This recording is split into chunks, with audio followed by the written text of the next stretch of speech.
Well, good morning. Hello, everybody. Welcome to today's little chat where I promise not to be an advert for my alma mater school. I'm just going to put in headphones. I'm not sure if you can hear it in the background, but the Millie lady is with us this morning. So she is going up and down the road going, Millies, Millies. And the only people who seem to be interested in this morning are all the neighborhood dogs. So let me just plug in earphones. All right. I hope we can all hear each other now. Okay. So let me start with a story. So actually, I wasn't the first person in our little trio of a kind of nuclear family to go to see the psychiatrist. You can see I'm putting my hands there now, guys, so that the gizzard doesn't offend you. So I was the first. So Chris was actually the first person to go to the psychiatrist because actually the school counsellor had picked up on the fact that Chris is really good at drama and is able to sit in a classroom and nod and smile at all the right places, but be somewhere completely different. And so on her advice, we took him off to the quack, and he had a great experience. So then he sent his father, who also had a great experience. But I was like, you know what? Like, I'm the sane one, obviously, in this family. Which, you know, if you've met Shannon and Christopher, is like, you're in deep shit if you're the sane one. So I hadn't gone yet, but one of my besties is a neurologist, and one of the stories she frequently talks to me about is how many of her kind of teenage patients have real problems with their parents stealing their Ritalin. And the story sticks with me all the time.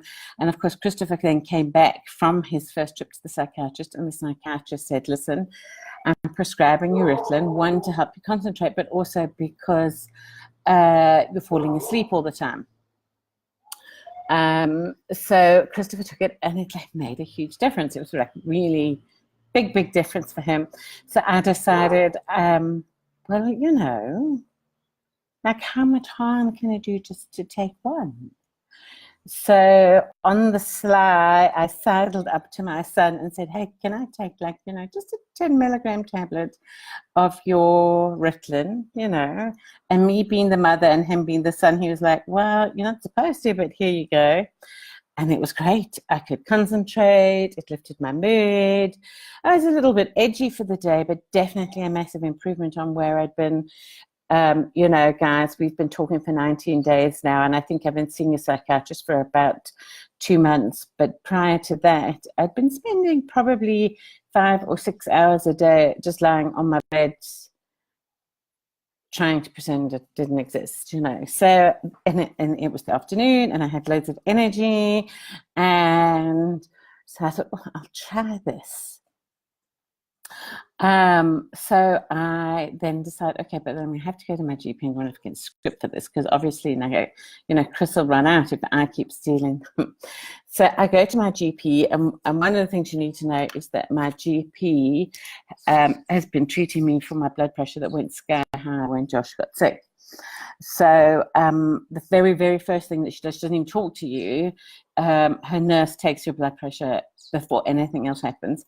And my blood pressure had gone through the roof after having been stable for the last 6 months. So she was like, well, I don't know what you've come in for, but, you know, we've got to talk blood pressure today, you know. And I'm like, well, you know, I have to make a confession. There's something terrible I've been doing, and I have to tell you about it. And she was like, well, you know, what could it possibly be? And I said to her, well, you know, I stole one of my son's Ritalins, and it was great, and now I want to have my own script, please. And then she just laughed at me, and she was like, oh, like, the least you could do is be having like an affair or something. So she wrote me the script, retook my blood pressure, which then had gone back down to normal. So she was like, you know, you have all sorts of problems, but one of them, Penny, is like that you have a really, really guilty conscience. And that kind of Ritalin story brings me into the thing that I get really, really anxious about later is asking for help. And it can be anything. It can be like to ask, you know, the security guard where a shop is in a shopping center, like leaves me sweaty and my heart pounding, you know. Getting myself to the psychiatrist, it was like a huge big deal, you know. And my sister, who is here on a break from her assignment in the Middle East for a few days, I know is sitting somewhere nodding furiously going, I told you so. I knew it would feel better if you went. I've been telling you to get help for years now. So I know that she's feeling all pleased with herself. But actually even going to the GP was something that was really, really hard for me. Actually being in the GP wasn't hard. It was making the appointment and actually that mind frame of, okay, I need to ask for help. I need to get some help here. Because I'm generally the one who sorts things out for other people. You know, I made a career of sorting things out for other people. So that is really hard for me to acknowledge the fact that, you know what, you can't do this yourself. So yesterday was a particularly anxious evening because I mentioned before, one of my bestie friends is the mom of Joshua's best friend, Marla, who is also a neurologist.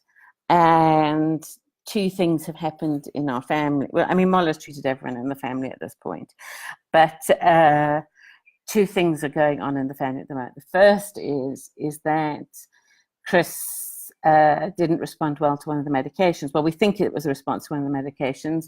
And you guys will remember me telling you that he had a massive seizure during the school's 25-year anniversary concert a couple of months back. And so now he's switched out medications and his new medications are getting to the point where they're therapeutic level. So we had to then have the conversation about, okay, so the psychiatry stuff is going well, but we still need to rule out a whole lot of stuff on the neurological front to make sure that there aren't more seizures happening. In particular, because Chris doesn't seem to respond as well to a lot of the drugs that I respond really well to. So if the psychiatrist said to me, you know, take Venlaw for anxiety, as soon as I got to the therapeutic dose, within a week I was feeling a big benefit. Chris is like, yeah, it's a bit better, but I don't feel tip-top, you know. So it might be his, you know, his expectations are different, but he certainly doesn't seem to respond. So Marla is very keen that we book him into a specialized epilepsy unit where her team, hey Debs, where her team will be, hello Jackie, will be able to give him specialized care and then do one of these long EEGs where they keep you awake and the flashlights in your eyes and they do all sorts of things. But you need to be at your full dose of all the medication you're taking. Otherwise, it's kind of pointless because it's not a normal environment. So we had to discuss that. And then I have a family member who has onset of a degenerative disease out of town and is really, really struggling. Actually struggling from the point of view that it doesn't seem like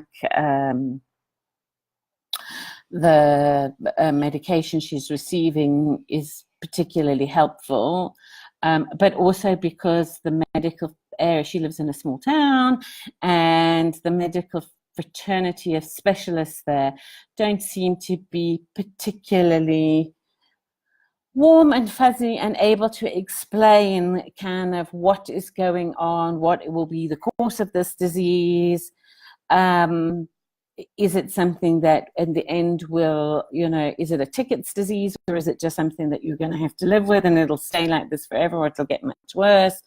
Isn't answering any of those questions and isn't at the same time also giving her that pastoral care that, you know, if you think about it and somebody said, hey, you have got a degenerative disease and it's just going to get worse for the rest of your life.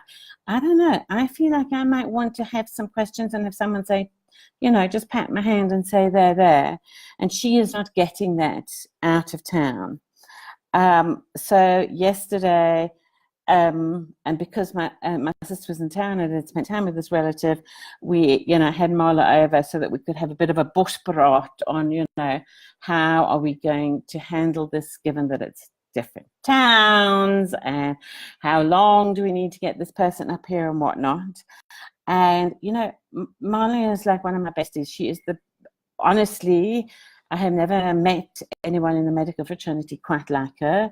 I know you have all heard stories of how she essentially became, hello Ev, an oncologist overnight to help us find treatments for Josh. And she was in many ways the person who got us that extra year with Josh, because without her nagging, cajoling, investigating, harassing me, we would never have got Josh in to see Dr. Ronwin van Eerden, who was actually the doctor who really gave him the palliative care that gave us that extra year. So, you know, we owe a lot to Marla, and Marla is one of those things that goes, yeah, right, you're my friend. I'm not going to invoice you. So there's this thing going on for me that I feel like I owe her like bazillions in consulting fees that she won't like invoice me for. I'm sure the medical aid doesn't care at all. And yesterday I had to go and ask her for help in how to tackle this kind of family thing and the greater family, both the out-of-town family member and for Chris. And it was one of those excruciating things. So you know, the thing for me, I guess, that I'm trying to get across is that the anxiety is like one-sided. Marla is like, yeah, we're going to sort this out. This is how we'll do it. We'll bring her up here. We'll probably want to hear for 2, but she should book for 3 days. We will run these tests. These are the people who I have in my multidisciplinary team who I would want to all see her, so that we can make sure that with this degenerative disease, there are other degenerative diseases and neurological things that can go hand in hand. So we want to run a whole load of tests to see that make sure that she doesn't have onset of any of those, because those are things that we can prevent if we get them in time, and blah, blah, blah, blah, blah. And she is like totally just like in planning mode. This is what we're going to do. This is how we're going to handle it. And of course, I am having to pop upstairs and take Urbanol because I have to ask her, you know. Even the way I ask her to come over and see me is like, Marla, I'm having to take an Urbanol because I really want you to ask you if you can come over and talk to me about Chris's EEG and this family member's state.